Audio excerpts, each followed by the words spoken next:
வகை மோசடி, கவனமாக இருக்க போலீசார் அறிவுரை. கூகுள் பே பயன்படுத்தி புதிய வகை மோசடி அரங்கேறி வருவதால் பொதுமக்கள் கவனமுடன் இருக்க சைபர் கிரைம் போலீசார் அறிவுரை வழங்கியுள்ளனர். இது குறித்து சைபர் கிரைம் போலீசாரின் அறிவுறுத்தலின்படி தற்போது புதிய வகை மோசடி அரங்கேறி வருகிறது.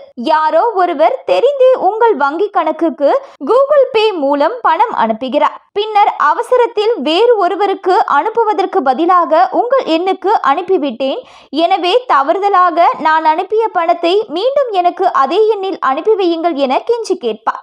நீங்கள் இறக்கப்பட்டு பணத்தை திருப்பி அனுப்பினால் உங்கள் கணக்கு ஹேக் செய்யப்பட வாய்ப்புள்ளது. எனவே யாராவது உங்களுக்கு தவறாக பணம் அனுப்பியிருந்தால் அழைப்பாளரிடம் அடையாள சான்றுடன் அருகில் உள்ள காவல் நிலையத்திற்கு வந்து பணமாக எடுத்துக்கொள்ள சொல்லுங்கள். இந்த மோசடி ஆங்காங்கே நடைபெற்று வருகிறது. எனவே இதை பொதுமக்கள் கவனத்தில் கொள்ளவும்.